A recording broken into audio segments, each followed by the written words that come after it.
I was so excited to finally share the good news with my alpha husband. The moment I saw him, I ran forward and threw my arms around him. "Damien, I'm pregnant," I said, my voice trembling with happiness. "I'm so happy. You're happy too, right?" His body stiffened. "Pregnant?" he repeated, his expression darkening. "That can't be. How dare you conceive a baby with someone else and tell me that child is mine? How dare you cheat on me?" I froze, my heart dropping. "What are you talking about, Damien? This child is yours. I didn't cheat on you," I said, shocked and hurt. "How can you say something like that about me?" "Then explain it," he shouted, anger blazing in his eyes. "How can you be pregnant when I can't produce a child? How is that possible? What do you mean you can't produce a child?" I asked, my voice shaking as tears gathered in my eyes. "We're married. We've shared a bed so many times. Why can't I be pregnant with your child, Damien?" He looked away, jaw clenched. "Because I had a vasectomy," he finally said coldly. "That's why you can't be pregnant with my child." The world tilted beneath my feet. "What? A vasectomy? What are you talking about?" I grabbed his collar, desperately searching his eyes for any sign this was a cruel joke. For a moment, he couldn't even meet my gaze. Then, in a low voice, he began to speak. "You know, my elder brother and sister-in-law died in that accident. Their children, I wanted to raise them as my own. I didn't want any future conflict over inheritance or bloodlines. So before we got married, I had the surgery with the help of Julian, my friend's brother. My knees weakened. My world shattered in a single heartbeat. I collapsed to the floor. You should have told me," I whispered, my voice breaking. "Do you really think I would give birth just to fight over property with your brother's children? And how are you so sure nothing went wrong with your surgery?" I pressed a hand to my stomach. "I only slept with you. This child is yours." Tears streamed down my face. "I didn't cheat on you, Damien. Why won't you believe me? Please just check again. Maybe there was a problem with the surgery. I swear I didn't betray you." But he only looked at me with cold fury. "How dare you lie to me?" he said. "Do you know the consequences of deceiving me like this?" "I didn't cheat on you," I begged, but my words fell uselessly to the ground between us. Then he spoke the words that broke me completely. "Abort the child." I stared at him in disbelief. "What are you saying? This child is ours. I will not abort my baby." His gaze hardened. "Then leave. I don't want that filth in my house."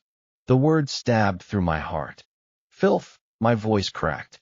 "How can you call your own child that?" "I warned you," he said coldly. "Abort it or leave." Silence filled the room.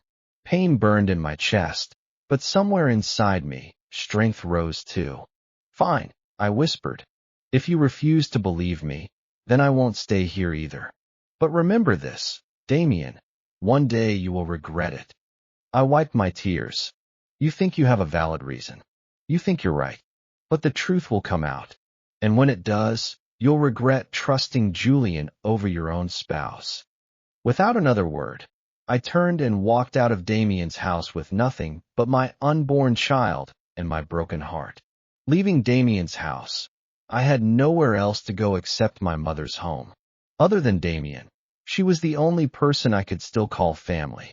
The house she lived in now was the one Damien had bought for her, so I wouldn't worry about her being alone. I stood at the door and knocked softly. When my mother opened it and saw me standing there, she immediately hugged me tightly. "Eli, what are you doing here, child? Did you miss your mother so much that you came at night?"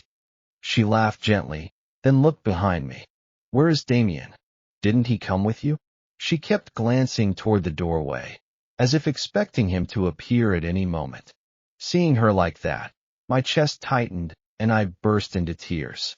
My mother quickly held me closer, stroking my back to calm me.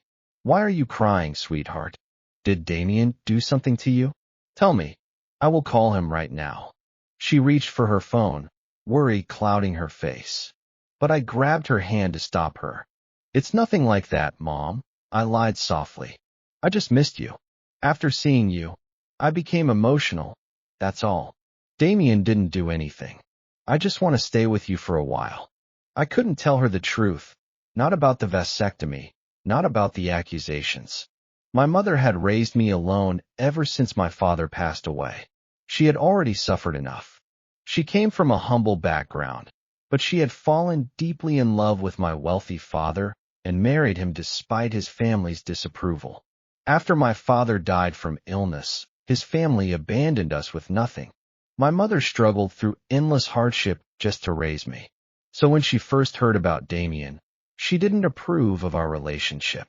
But eventually, after seeing how kind and devoted he appeared, she finally gave us her blessing, and I married him 3 months later. Because of that, I couldn't shatter her heart with the truth. That evening she prepared many dishes for me, as if I had been starving for weeks. We sat together at the dinner table, the warm light washing over us. In the middle of the meal, I gathered my courage. "Mom, I'm pregnant," I said quietly. Her eyes widened, then filled with joy. "My child, you are going to be a father now," she said proudly, squeezing my hand. "Just make sure you take good care of yourself and the baby." She paused. "Have you told Damien yet?" I forced a smile. "No, I want to surprise him. So please don't contact him about it yet, okay?" She nodded gently and held my hand. Her touch was the warmest thing in my world. That night, even though I lay in bed, I couldn't sleep. My mind kept replaying Damien's words, his anger, the way he looked at me as if I were a stranger. Then suddenly I heard the sound of a car outside. I rushed to the window, and my heart clenched. It was Damien's car. I hurried outside, hope rising inside me. But by the time I reached the gate, the car was already gone, swallowed by the night. And I stood there under the dark sky alone, wondering if he had come to see me or simply to make sure I had really left his life. The next morning, after finally drifting into a restless sleep, I woke up and decided I needed to confirm my pregnancy properly. Until now, I had only tested with a home kit. After breakfast, I told my mother gently, "Mom, I'm going for a checkup at the hospital." She immediately tried to come with me, worry appearing on her face. But I smiled and shook my head. "You don't have to worry. I'll be back soon. Just make something tasty for me, okay?" I kissed her forehead and left, completely unaware that I was about to meet the last person I ever wanted to see. The checkup went smoothly. When the doctor returned, she smiled warmly. "Congratulations, you're 2 months pregnant." 2 months. I rested a hand over my stomach, overwhelmed. Happiness and pain tangled together inside me. My child was real, growing, alive, yet his father didn't even want him. With a heavy heart, I stepped out of the consultation room, and that was when I collided with someone in the corridor. The files slipped from my hands, scattering across the floor. I bent to pick them up, but another hand reached faster. Julian, the very man who had supposedly performed Damien's vasectomy. He picked up my medical report, the one I least wanted him to see. A mocking smile curved across his lips. Well, look who it is. Mr. Eli, Damien Everfall's husband." I stood slowly, gathering the remaining papers, trying to maintain my composure. "What are you doing here?" he asked, mocking. "Are you here for a checkup?" He tilted his head with fake concern. "I am a doctor, Eli. Why don't I take a look at your report?" I reached to take it back, but he moved it just out of reach and began reading. His lips curled further. "Oh, you're pregnant. Congratulations." He said the words politely, but I could hear it. The pretense, the disgust, the jealousy. He handed the paper back, holding my hand just a moment too long, as though he were mocking me.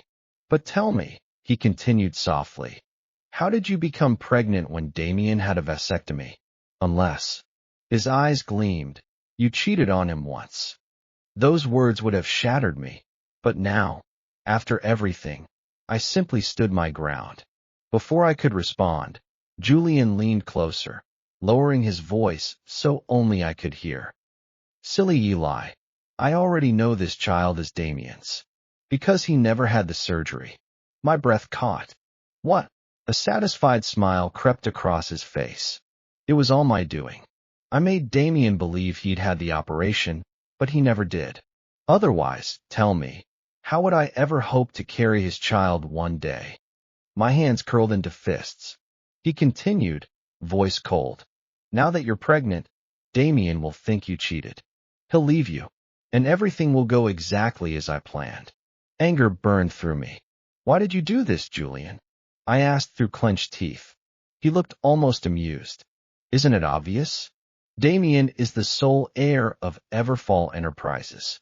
Whoever marries him, whoever bears his child, becomes part of that legacy. I was already so close, until you appeared and ruined everything. But now that you're gone, the rightful place beside Damien will return to me. I will become Damien Everfall's husband. Something inside me snapped. My palm struck his cheek before I even processed the movement. His head jerked to the side. Silence fell between us. I met his gaze, steady and unwavering. Listen to me, Julian, I said, my voice cold and clear. No matter what you scheme, Damien will never love you. Forget about marrying him, and I will never allow you to go near him again. Without waiting for his reply, I turned and walked away, leaving him standing frozen in the corridor, his plans beginning to crumble. After returning from the hospital, I couldn't stop thinking about what Julian had told me. The truth pressed against my chest like a heavy weight. Damien, he never even had the surgery. But how could I tell him now? He didn't trust me anymore. To him, I was already a liar, someone unfaithful. If I went to him and said, you were fooled, would he even listen? Or would he think I was just making excuses? My hand drifted to my belly, resting gently over my child. Baby, I whispered softly, my voice trembling. It's not that your father doesn't like you. He's just being fooled by bad people. Let's help him, okay? The tiny life inside me gave me strength, but fear followed right after. How will we do it? I murmured. Who will help us? Just then I heard the sound of a car engine outside, same sound as the night before. Curious, I went to my window. Damien's car, but again, it was already leaving. My heart twisted. If he didn't trust me, if he told me to abort our child, then why was he coming here every night? I placed my hand over my stomach again and gave a trembling smile. See that, my child? That's your father. But he's really a fool, isn't he? And then, like a spark of light breaking through darkness, a name came to my mind. James, Damien's personal secretary. Calm, loyal, observant. If anyone could help us, it would be him. Let's meet our ally tomorrow, I whispered to my baby gently.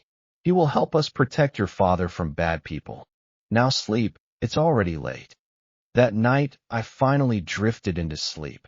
The next morning, after breakfast, my mother became busy with her housework. I slipped into my room and dialed James's number with slightly trembling fingers. Hello, James, it's me, Eli. Can we meet today in the afternoon? There was a pause. I'm afraid it's not possible today, Mr. Eli. James, please, I interrupted softly. It's urgent. It's about Damien. And please don't tell him about our meeting. Silence again, then finally. If it's about Mr. Everfall, I'll meet you. And I won't tell him where. Star Cafe, 1 p.m., understood. Relief washed over me. Hot beverage, Star Cafe, afternoon. I arrived on time. James was already there, sitting neatly, hands folded on the table, professional as always. I ordered lemon tea for myself and coffee for him. My heart pounded, but I spoke calmly. James, do you know that I'm pregnant? Shock flickered across his face. But how, Mr. Everfall? So you know, I said gently. You know he had a vasectomy, or at least you believe he did. That's why I need your help. He straightened slightly. What help do you need, Mr. Eli? I took a deep breath. I know you respect Damien, and I know you're loyal to him. That's exactly why I came to you. I told him everything. How Damien accused me, how he demanded I abort the child, how I left the house. Now I've been staying with my mother for 2 days. James's gaze lowered, voice barely a whisper. So that's why he hasn't smiled lately. But I continued. Yesterday at the hospital, I met Julian, his eyes sharpened, and he told me the truth. that Damien never underwent the surgery. It was all Julian's manipulation. Every word, every lie, planned. James hesitated, disbelief flickering in his expression. But why would he do that? So I told him everything Julian had confessed. The inheritance, the jealousy, the plan to remove me, to become the one beside Damien. When I finished, silence hung between us. Finally, I said quietly, I know it's hard to believe. Julian is the brother of Damien's best friend. But I'm not asking you to trust me blindly. Just help me find proof.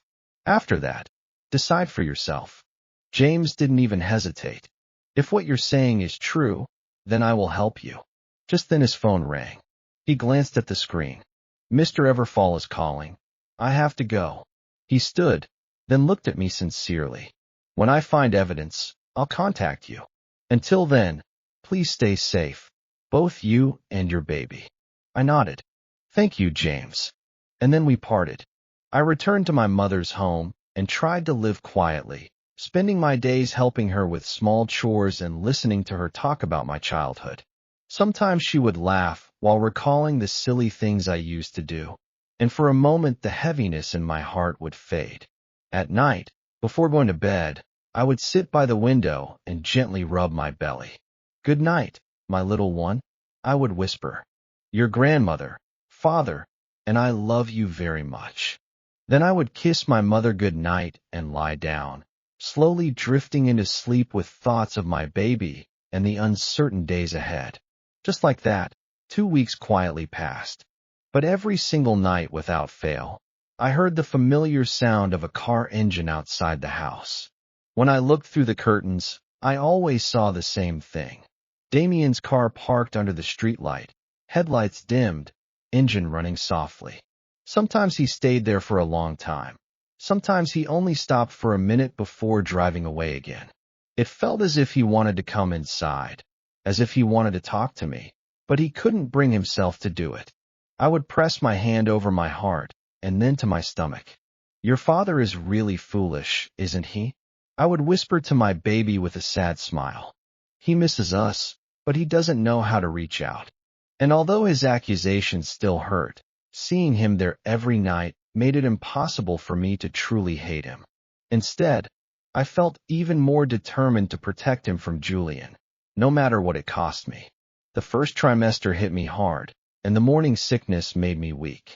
My mother kept asking about Damien, why he hadn't come to visit me, when he was going to take me home, and when I planned to surprise him with the pregnancy news. I lied to her again, saying Damien had gone abroad for an important business meeting and would return in a month. Only then did she finally stop asking questions. A whole month passed, yet I still didn't receive any news from James. One night, while I was walking slowly through the courtyard to get some fresh air, my morning sickness suddenly worsened. My head spun, my body lost strength, and everything faded. When I opened my eyes again, I was lying in a hospital bed, and the first thing I saw was my mother scolding Damien harshly. I called out softly, Mom.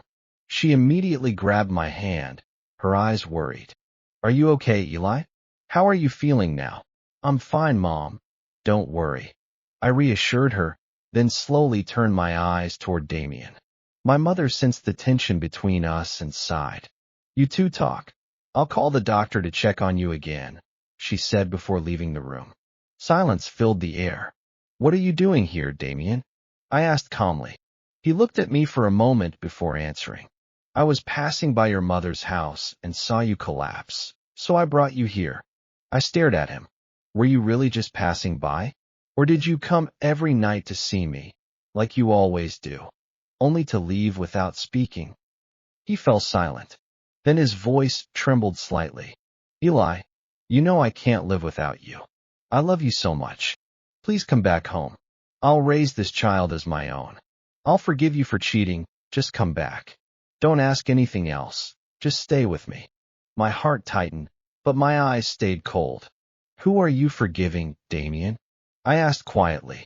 Do you really think that just because you agree to keep this child, your own child from the beginning, I would simply come back and live with you again? I continued softly.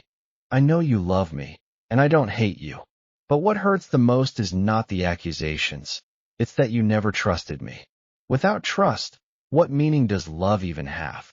There's no point living together like that. Go home, Damien. Come back only when you're ready to trust me and continue this relationship honestly. He hesitated, eyes filled with pain, but eventually turned and left the room. My mother soon returned with the doctor. When she didn't see Damien, her anger flared. Where did he go? How can he leave you alone at a time like this? Is his work more important than you? Mom, it's not like that, I said gently. There's an important meeting he needs to attend. I told him to go. He wanted to stay, but I insisted. Please don't be angry. Her expression finally softened. The doctor checked me and said kindly, You're fine, but avoid stress. It's not good for you or the baby. After being discharged, my mother and I headed home. On the way she asked, Eli, when are you going back home? During pregnancy, it's better to stay with your partner. I smiled softly. Mom, it's not that I don't want to go back. I just want to stay with you for a while. Damien is busy with work, and his brother's children are also staying with the grandparents. I'll be lonely there. Can I stay with you, Mom? She held my hand. Why wouldn't you? My house is your house. You can stay as long as you want, my child. I leaned my head on her shoulder, closing my eyes in warmth and comfort. That night after dinner, I stood by the window for a while, foolishly hoping to see Damien's car again. But this time he didn't come. My heart sank, but I placed my hand gently on my belly and whispered, Good night, my baby. Then I went to sleep. The next day, while I was resting after lunch, my phone rang. It was James. Mr. Eli, he said, his voice serious.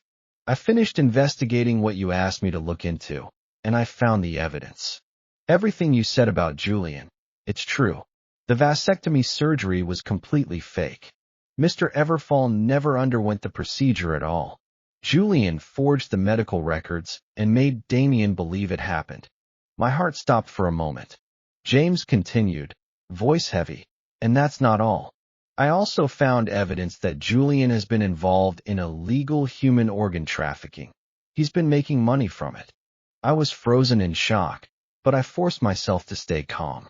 James, I said quietly, show all the evidence to Damien. You don't need to mention me. Tell him you discovered everything yourself. But why won't you tell him? James asked gently. He should know the truth came from you. I cut him off softly. It's not that I don't want to. But right now he wouldn't believe me. It's better if it comes from you. There was a pause. Then James finally agreed. All right, Mr. Eli. There's an important meeting at the office tomorrow. I'll tell him everything tomorrow afternoon. Thank you, James, I whispered. We ended the call.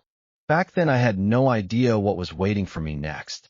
The next morning, I was sitting beside my mother, watching the news like we usually did after breakfast.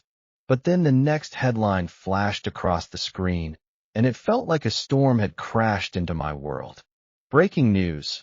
Mr. Eli Everfall, spouse of business tycoon Mr. Damien Everfall, has allegedly been found cheating.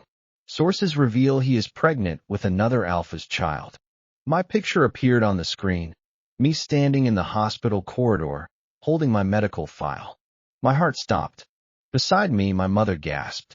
Eli, what is this? Her voice trembled. How can there be news like this about you? My child, what is going on? Tell me honestly. Is Damien treating you badly? Is there really something happening between you two? Her panic made my chest tighten. I quickly switched off the TV and took her hand. Mom, please calm down. It's not what they're saying, I whispered. So I told her everything. From the moment I discovered the pregnancy, to Damien's accusations, to Julian's lies and manipulation, to the truth I had learned. By the time I finished, my mother was silent. Then tears slowly rolled down her cheeks. How could that man not believe you? She cried softly. This is my fault. I should never have agreed to this marriage. Look at how much you've suffered. I wrapped my arms around her and held her tightly. No, Mom, none of this is your fault. And it's not entirely Damien's either. Things will be okay, I promise. Please don't worry, I said gently, even though my own voice trembled. Eventually, I managed to calm her down and help her lie down to rest. When I was finally alone, the fear I had been hiding crept into my heart. What was going to happen now? How had everything spiraled this far out of control? And why did it suddenly feel like the storm had only just begun? On the other side of the city, Damien was still in the middle of an important board meeting when the news broke. A staff member rushed in and whispered something to him, and within seconds the room fell silent. Damien's expression darkened. Without caring about the losses the company might suffer or the shocked gazes of the board members, he stood up and walked out of the meeting room, his footsteps sharp, urgent. The moment he reached his office, he switched on the television. There it was, the same headline, the same photo, Eli standing in the hospital corridor, pregnant and accused. For a long moment, Damien could not breathe. Even though he still believed the child wasn't his, even though his heart was cracked with betrayal, he still loved Eli. James, he said quietly, but his voice carried a heavy command. Clear every rumor. Block every news outlet. Make sure Eli isn't surrounded by reporters. Protect him at any cost. James immediately went to work. Rumors were halted. Articles were removed. Media was pressured into silence. Only after everything was brought under control did James return to Damien's office. He hesitated for a moment, then spoke. Mr. Everfall, forgive me for asking this, but do you really think Mr. Eli cheated on you? Damien looked exhausted, like he hadn't slept for days. James, you know I had a vasectomy. I'm not capable of becoming a father anymore, he said, his voice breaking. So then how could that baby possibly be mine? Then why, James asked softly, did you protect him anyway? Why remove the news? Why defend him? Damien closed his eyes. Because I love him, he whispered. No matter what happens, I can't stop loving him. He is my everything. James took a slow breath. Then why not believe him, just once? Damien didn't answer. He couldn't. Instead, James stepped forward and placed a file on the desk. Please look at this. Damien opened it, and the world shattered. Forged reports, fake records, Julian's signature, proof of human organ trafficking. All of it laid bare. His hand trembled. Then he slammed the table, the sound echoing through the office. For a moment Damien couldn't breathe. The papers in his hands trembled, not from anger, but from fear. Fear that he might have already destroyed the only person who ever loved him. He begged me, Damien whispered, his voice breaking. He begged me to believe him. And I, his chest tightened painfully. The memory of Eli crying flashed in his mind, and guilt crashed over him like a wave. What have I done? His anger wasn't just rage, it was guilt. Tears blurred his vision. It's my fault, he choked out. Eli begged me to believe him. He cried. He tried to protect our child, and I accused him. I told him to abort. I threw him out. His voice broke completely. What do I do now, James? How do I face him? How do I ask forgiveness when I don't even deserve it? James stepped closer, speaking gently. Mr. Everfall, it wasn't your fault alone. You believed what you were shown, anyone would. And Mr. Eli understood that. That's why he didn't blame you. He paused. You know why I started investigating Julian? Damien shook his head. Because Mr. Eli asked me to, James said softly. Even after everything, he still wanted to protect you. He didn't want you pulled into Julian's crimes. He loves you more than you realize. Damien covered his face with his hands. I was meant to protect Eli, yet I was the one who shattered him. And despite what I'd done, James continued, calm but firm, he still chose to protect me. Right now the first thing you must do is deal with Julian. Then go back to Mr. Eli. He deserves the truth and your apology. Damien finally lifted his head. His eyes were no longer confused, they were determined. He called Julian's elder brother, his longtime friend Damien Hale, and asked him to come to the office. When Damien arrived, Damien didn't waste time. Did you know about your brother's schemes? He asked coldly, his dominant alpha pheromones filling the room. Not threatening, but dangerously controlled. Damien felt the pressure immediately. He knew what it meant. If he lied, Damien would destroy him, his reputation, and his business. Damien swallowed hard and shook his head. I knew Julian was unstable, he admitted, but I didn't know he was involved in anything illegal. I had no part in this. Do whatever you want with him. He left without another word. Damien turned to James. Submit everything to the authorities. Yes, sir.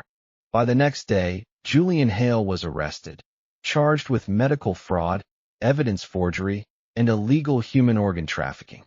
But even after justice was done, Damien's heart didn't feel lighter, because the person he needed to face was still waiting, and he had no idea whether Eli would ever forgive him.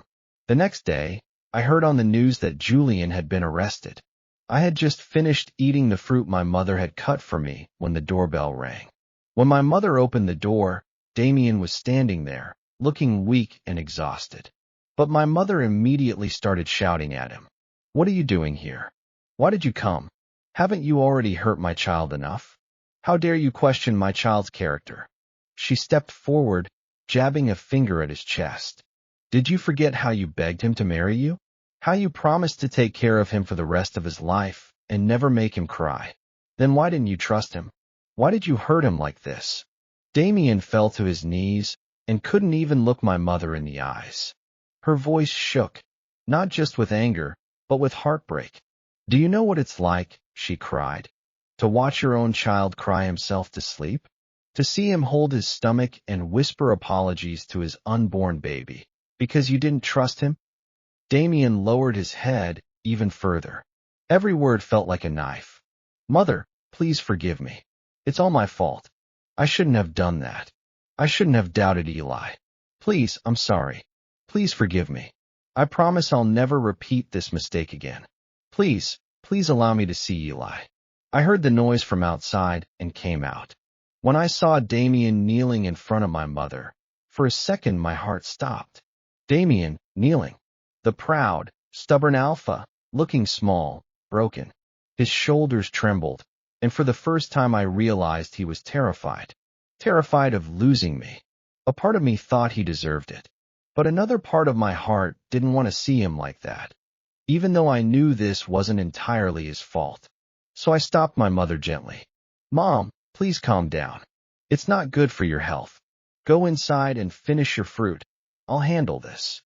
She looked angry, but she still went inside and left us alone. Then I looked at Damien, still kneeling, head lowered toward the ground.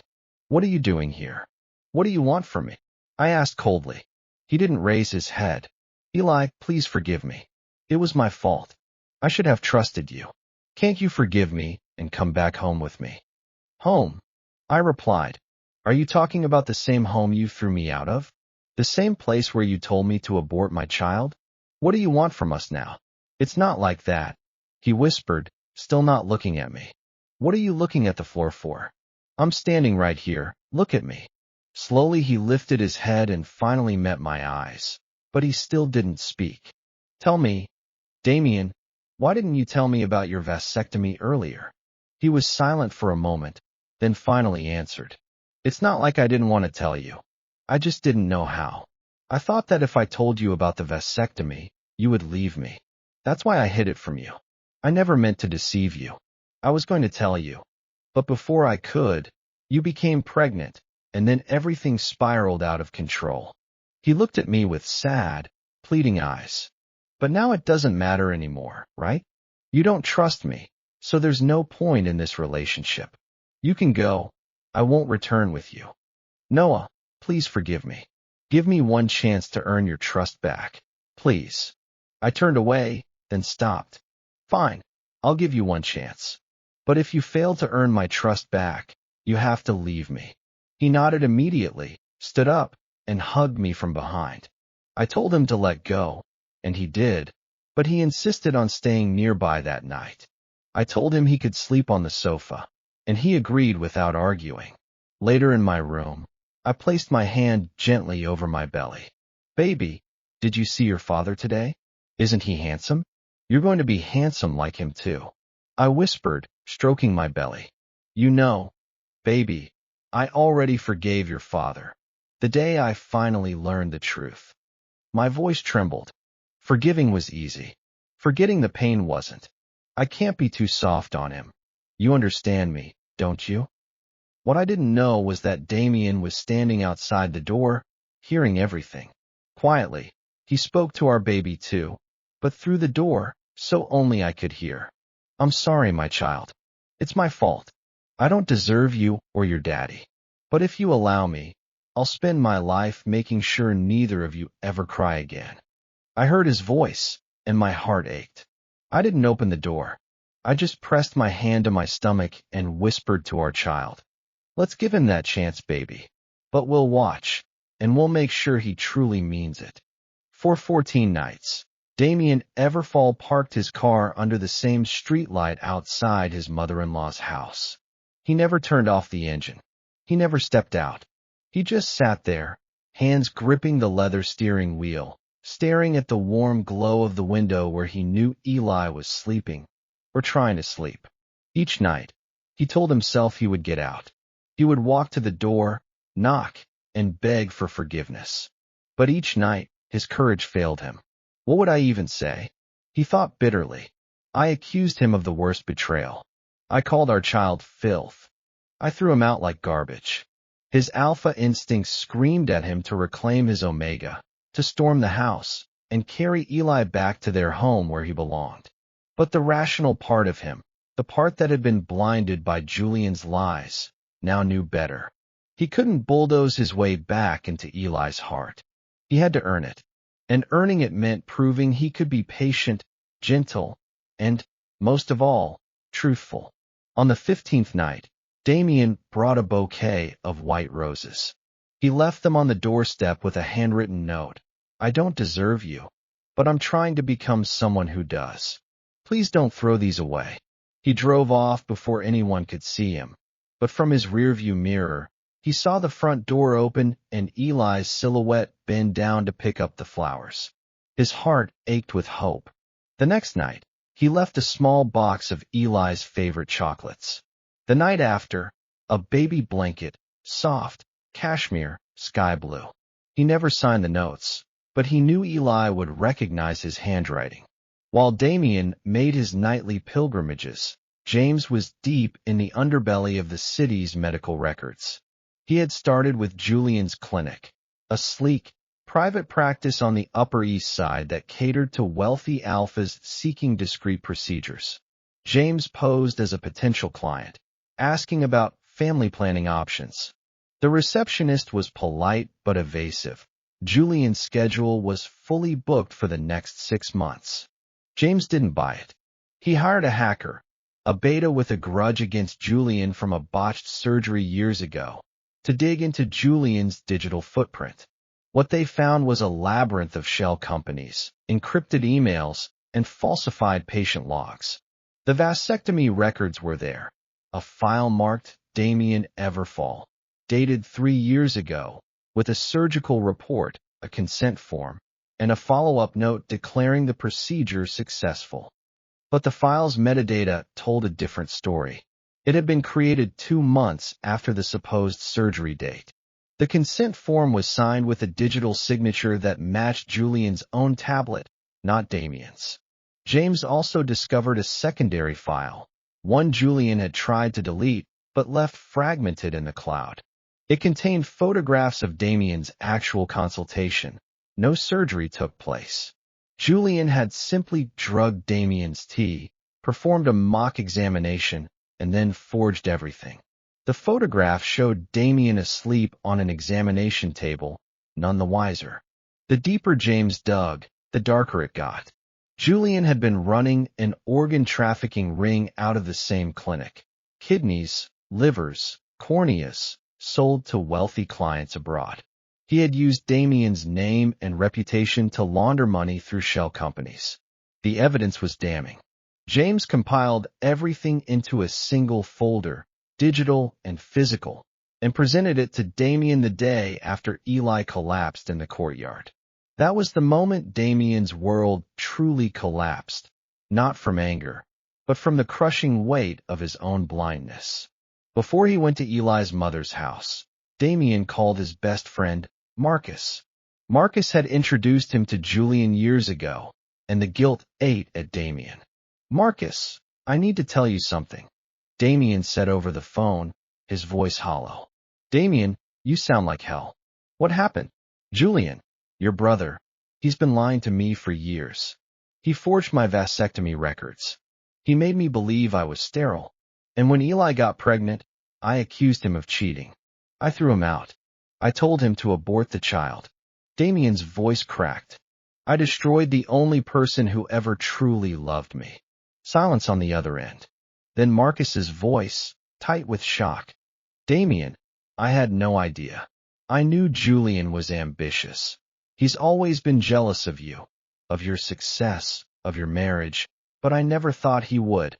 Marcus stopped. "I'm coming over. We're going to fix this. And I'm going to personally drag Julian to the authorities." When Marcus arrived, he found Damien in his study, surrounded by empty whiskey glasses and shredded papers. Marcus grabbed him by the shoulders. "Listen to me. You made a mistake, a terrible, unforgivable mistake, but you're not a monster. You were manipulated. Eli knows that. He gave you a chance, didn't he?" Damien nodded weakly. "But I don't deserve it." "Deserve has nothing to do with love," Marcus said firmly. "You love him. He loves you. That's the foundation. Now you have to rebuild the rest, brick by brick. And I'm going to help you." Marcus helped Damien draft a public statement for the media, acknowledging his own errors and directing all blame toward Julian. Once Julian was arrested, of course. He also arranged for Damien to see a therapist to work through the trust issues that had made him so susceptible to Julian's lies. Damien resisted at first. Alphas didn't go to therapy, but Marcus insisted. "If you want to be a good husband and father, you need to be whole. Not just physically, emotionally too." While Damien was battling his demons, Eli was finding his own strength. His mother, Margaret, was a quiet but fierce Omega who had survived poverty, widowhood, and the scorn of her husband's wealthy family. She had raised Eli with love and resilience, and now she poured all that wisdom into her son. One afternoon, as Eli sat in the garden, rubbing his growing belly, Margaret brought him a cup of ginger tea.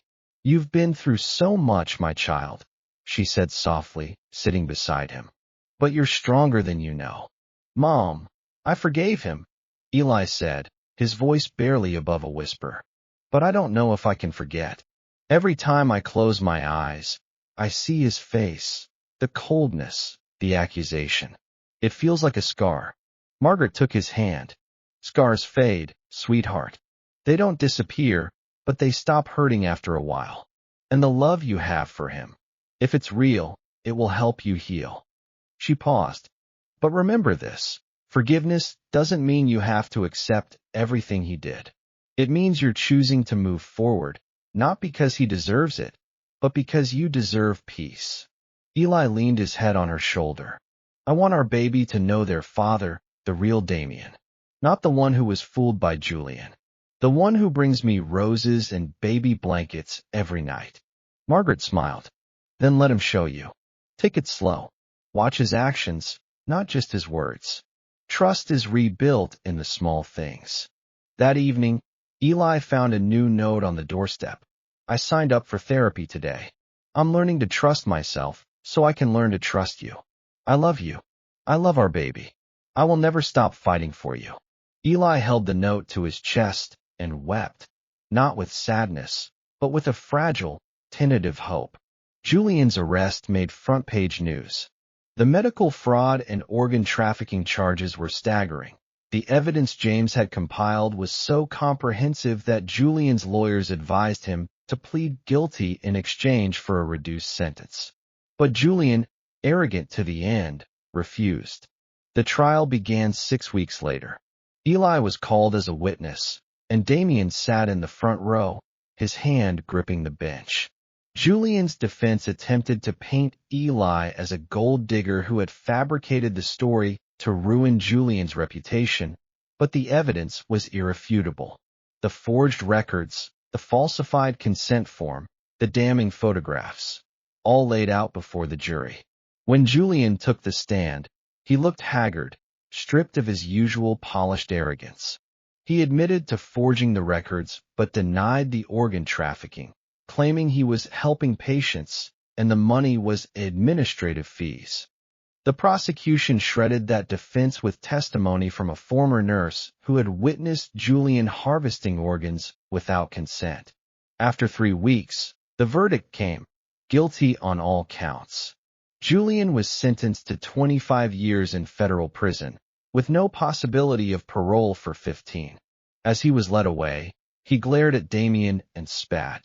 "This isn't over. I'll find a way back." Damien just stared back with cold, unyielding resolve. He didn't respond. He didn't need to. In the months that followed, Damien and Eli began the slow, painstaking work of rebuilding their marriage. Damien attended therapy twice a week, learning to confront his insecurities and his tendency to retreat into coldness when he felt threatened. Eli attended couples counseling with him. Even though he had been the one wronged, he wanted to understand how their communication had failed. The nights of roses and notes continued, but now Damien also started calling Eli every morning, just to hear his voice. He visited his mother-in-law's house for Sunday dinners, helping with dishes and playing board games. He took Eli to prenatal appointments, holding his hand through every ultrasound. When the doctor confirmed the baby was healthy, Damien broke down in tears, not from relief, but from the overwhelming realization that he had almost lost this. One evening, after a particularly difficult therapy session, Damien sat on the sofa in his mother-in-law's living room, head in his hands. Eli came and sat beside him. "Damien, talk to me. I don't know if I'm ever going to forgive myself," Damien whispered. "I hear your voice that night, you begging me to believe you, and I remember how I just shut down. I was so afraid of being betrayed that I became the betrayer." Eli reached over and took his hand. "We can't change the past, but we can change the future." He placed Damien's hand on his belly, where the baby kicked gently. "This little one doesn't know about the mistakes we made. They only know that we're here, together, trying. And that's what matters." Damien looked at him, eyes glistening. "I love you, Eli. I will spend the rest of my life proving that." "Then start by getting some sleep," Eli said with a gentle smile. "And tomorrow, we'll talk about baby names." The delivery was long, 17 hours, and Damien never left Eli's side. He held his hand through every contraction, whispered encouragement, and even sang a lullaby his mother used to sing, badly but with heart. When the baby finally emerged, a healthy alpha boy with a shock of dark hair and a loud, indignant cry, Damien wept openly. Eli held their son against his chest, exhausted but radiant. "He looks like you," he murmured. Damien leaned in, pressing a kiss to Eli's sweaty forehead. "He looks like both of us. He's perfect." He gently touched the baby's tiny fist. "I'm sorry, little one, for not believing in you from the start. But I promise you, I will never doubt you or your father again." The nurse placed the baby in Damien's arms, and he cradled him with a tenderness that belied his size and strength. He looked at Eli, his eyes red but shining. "Thank you for not giving up on me," he whispered.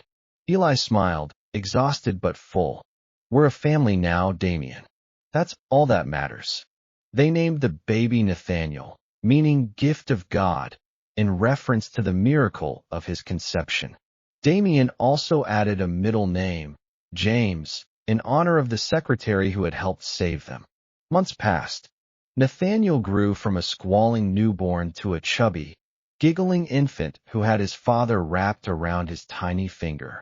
Damien, the fearsome CEO who had once commanded boardrooms and syndicates, became a master of diaper changes and midnight feedings. He woke up at 3 a.m. without complaint, rocking Nathaniel back to sleep while humming off-key lullabies.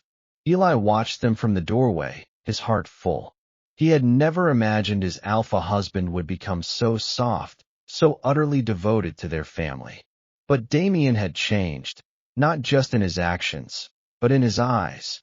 The coldness was gone, replaced by a warmth that made Eli's omega purr with contentment. One evening, after Nathaniel was asleep, Damien took Eli to the rooftop of their penthouse. The city glittered below them, and the stars peeked through the hazy night sky. "I want to do something," Damien said, reaching into his pocket. He pulled out a small velvet box.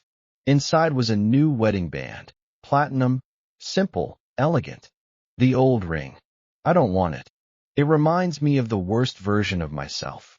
I want a new one, a symbol of our fresh start." Eli's breath caught. "Damien, will you renew your vows with me?" Damien asked, his voice thick with emotion. "Not in a big ceremony, just us, Nathaniel, and your mother. I want to promise you again, in front of everyone who matters, that I will never stop choosing you." Eli nodded, tears streaming down his face. "Yes, 1,000 times, yes." The small ceremony was held in the garden of Damien's estate, the same garden where Eli had once stood, heartbroken, leaving with nothing but his dignity. Now it was filled with white roses, fairy lights, and the soft laughter of family. Margaret sat in the front row, holding Nathaniel, who was dressed in a tiny white suit. Marcus stood as Damien's best man, his own eyes glistening. The officiant, a gentle beta who had counseled them through their hardest months, spoke of forgiveness, trust, and the courage to love again.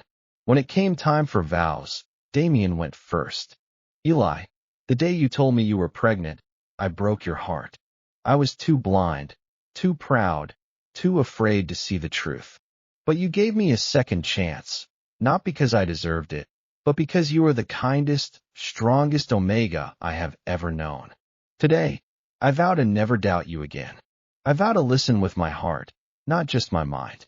I vow to protect our family with everything I have. And I vow to love you, not as a possession, but as my equal, for all my days." Eli took a breath, steadying himself. "Damien, when you accused me, I thought my world had ended. But the truth, and your love, brought it back. I didn't stay for the easy path. I stayed because I saw the man you could become. And today, I see him clearly. I vow to always tell you the truth, even when it's hard. I vow to trust you, even when I'm scared. And I vow to love you, fiercely and without reservation. Together, we will be the parents Nathaniel deserves." They exchanged rings, and when they kissed, the applause was soft but heartfelt. Margaret wiped her eyes, and Nathaniel let out a happy coo. Marcus raised a glass. "To Damien and Eli, a love story that proves even the darkest storms can end in sunlight." A year later, the Everfall household was a picture of domestic bliss. Nathaniel was walking, his steps wobbly but determined, and Damien spent every spare moment teaching him to say dada. Eli had returned to work part-time, overseeing a charitable foundation he'd started to help Omegas in abusive relationships, a cause close to his heart. Julian remained in prison, but his shadow had finally faded. Damien no longer flinched at the mention of his name. He had learned to forgive himself, not entirely, but enough to move forward. He and Eli attended therapy together once a month, just to check in, just to ensure their communication stayed strong. One evening, as they sat on the sofa watching Nathaniel play with a stuffed bear, Eli leaned against Damien's shoulder. "Do you ever think about what would have happened if I hadn't run into Julian at the hospital? If I hadn't asked James for help?" Eli asked softly. Damien tightened his arm around him. "I try not to, but I know one thing. You were the one who saved us. You were brave, smart, and relentless. I was just the fool who finally saw the light." He kissed Eli's hair. "I'm grateful every day that you didn't give up on us." Eli looked up at him, his eyes shining. "I never could. You're my alpha." Nathaniel's father. My home. Damien pulled him closer, his alpha purr rumbling deep in his chest. And you are my everything, Eli. My omega, my partner, my heart. Outside the window, the city twinkled, indifferent and eternal. But inside the penthouse, a family had been rebuilt, stone by stone, tear by tear, promise by promise. They had faced betrayal, lies, and the wreckage of their own pride. And they had chosen to love each other through it all. That was the real miracle. Nathaniel Everfall turned 2 on a crisp autumn morning, and the penthouse was transformed into a chaotic wonderland of balloons, streamers, and the lingering scent of vanilla cake. Eli had spent the previous night baking, a tradition he'd started when Nathaniel was just 6 months old, and the kitchen was still dusted with flour despite his best efforts to clean. Damien watched from the doorway, a fond smile playing on his lips. Eli was kneeling on the floor, helping Nathaniel stack colorful blocks into a wobbly tower. Nathaniel's dark curls, identical to Damien's, bounced as he giggled, his chubby fingers carefully placing one block on top of another. No, baby, the big one goes on the bottom, Eli said gently, guiding Nathaniel's hand. See? Steady. Nathaniel looked up at him with wide, gray eyes, Damien's eyes, and said, Dada, help. Damien's heart melted. He crossed the room and sat down beside them, his large frame folding surprisingly gracefully onto the floor. Dada's here, little man. Let's build the biggest tower ever. Together, the three of them constructed a masterpiece that reached nearly to Nathaniel's shoulder. When Nathaniel knocked it down with a triumphant shriek, he laughed so hard he fell backward onto the plush rug. Eli and Damien exchanged a look, the kind of look that said, this is everything. Later that evening, after Nathaniel was bathed and tucked into bed with his stuffed bear, Eli and Damien sat on the balcony, watching the city lights flicker below. The autumn air was cool, and Eli wrapped his cardigan tighter around himself. 2 years, Eli said softly. It feels like yesterday we were in that hospital room, and also like a lifetime ago. Damien reached over and took his hand. Every day with you and Nathaniel feels like a gift I don't deserve. Eli squeezed his fingers. You do deserve it, Damien. You've earned it. Every day, in every way. I see how you are with him. How you are with me. You're not the same man who kicked me out. You're the man who built this family back. Damien leaned over and kissed him, slow and sweet. I love you, Eli. More than I ever thought I could love anyone. I love you too. Eli whispered against his lips. Now let's go inside before I freeze. 6 months later, Eli's charitable foundation, New Beginnings, had grown from a small initiative into a recognized organization dedicated to helping omegas in abusive relationships. Eli had been inspired by his own experience, the fear, the isolation, the feeling of having nowhere to go. He wanted to create a place where others could find the support he had found, first in his mother and then in himself. The foundation offered legal aid, counseling, emergency housing, and job training. Eli worked part-time, but his passion was infectious, and soon he had a team of dedicated staff and volunteers. One rainy Tuesday, a young Omega named Oliver came to the foundation. He was barely 20, with bruises on his wrists and a hollow look in his eyes. Eli took him into his private office and listened as Oliver told his story. An abusive alpha who had isolated him from family and friends, controlled his finances, and threatened to kill him if he left. Oliver had escaped with nothing but the clothes on his back. Eli's heart ached, but he kept his voice calm and steady. You're safe now, Oliver. We're going to help you. You're not alone. He arranged for Oliver to stay in one of the foundation's emergency apartments, connected him with a counselor, and helped him file a restraining order. Over the next few weeks, he checked in on Oliver regularly, bringing meals, listening without judgment, and quietly showing him that there was life after abuse. One evening, Damien found Eli sitting on the edge of their bed, staring at his hands. Eli, what's wrong? Damien asked, sitting beside him. It's nothing, just tired. Eli. Damien's voice was gentle but firm. I know when you're carrying something. Tell me. Eli took a breath. Oliver, the Omega I've been helping. He's so young, Damien. He looks at me like I'm some kind of hero, but I'm not. I'm just someone who was lucky enough to have my mother and to have you. Eventually. He shook his head. How many others are out there, suffering alone because they don't have anyone? Damien wrapped an arm around him. That's exactly why you're doing this work. Because you know what it's like. And you're making sure others don't have to go through it alone. He pressed a kiss to Eli's temple. I'm so proud of you. You turned your pain into purpose. That's extraordinary. Eli leaned into him. Thank you for supporting me. For not trying to keep me in a gilded cage. Damien chuckled softly. Believe me, the thought crossed my mind. But I learned my lesson. You're not mine to control, you're mine to love. And that means letting you fly.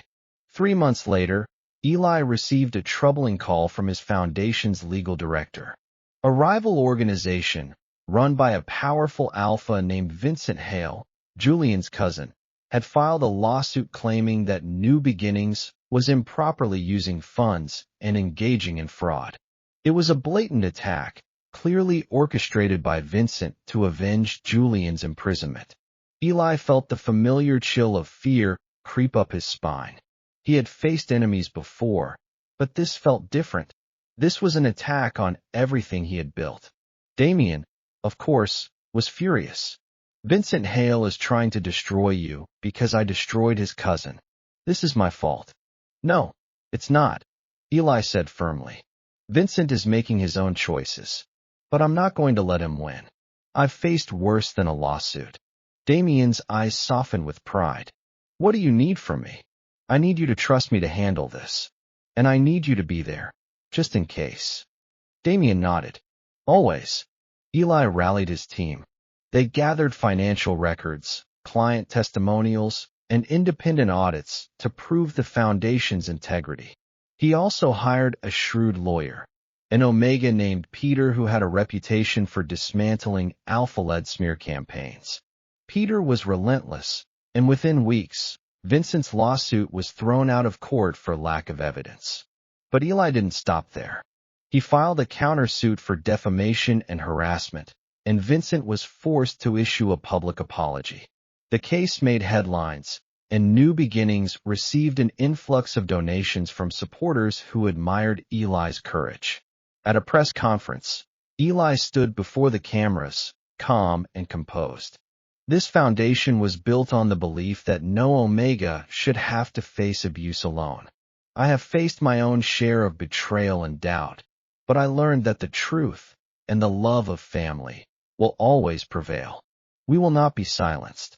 We will not be intimidated. We will continue to serve every Omega who walks through our doors. Damien watched from the back of the room, his chest swelling with pride. This was the Omega he had almost lost. This was the Omega who had saved him. Nathaniel's vocabulary grew rapidly, and his first full sentence was, "Dada, more cake." A moment that had Damien laughing so hard he nearly dropped the plate. Eli recorded it on his phone and made it his ringtone. The Everfall household had developed a rich tapestry of traditions. Sunday pancake breakfasts, Friday movie nights with popcorn and blanket forts, and an annual trip to a cabin in the mountains where they could escape the city's noise. Nathaniel loved the cabin most of all. He could run through the meadows, chase butterflies, and help his fathers build a snowman in winter. One winter evening, as snow fell softly outside the cabin windows, Eli sat by the fire with Nathaniel on his lap, reading a storybook. Damien was in the kitchen, preparing hot cocoa, a task he took very seriously. He added cinnamon, a dash of vanilla, and tiny marshmallows cut into star shapes. "Here you go, my loves," Damien said, handing Eli a mug and placing a smaller, cooler cup in Nathaniel's hands. Nathaniel slurped loudly and declared, "Yummy, Dada." Damien beamed. "That's the best compliment I've ever received." Eli looked around the cozy cabin, the crackling fire, the snow-dusted windows, the warmth of his family. He felt a profound sense of peace. It had taken pain, tears, and a long road to get here, but he had arrived. "Damien," he said softly, "thank you for never giving up on us." Damien sat beside him, wrapping an arm around both Eli and Nathaniel. "Thank you for giving me a second chance. And for this life we built. It's everything I never knew I wanted." They stayed like that, watching the fire, as Nathaniel drifted off to sleep in Eli's arms. The snow continued to fall outside, blanketing the world in quiet white. And inside, the Everfall family was warm, whole, and deeply, irrevocably loved. Nathaniel turned 3, and it was time for preschool. Eli had been dreading this moment for months. His baby, his little boy, was growing up.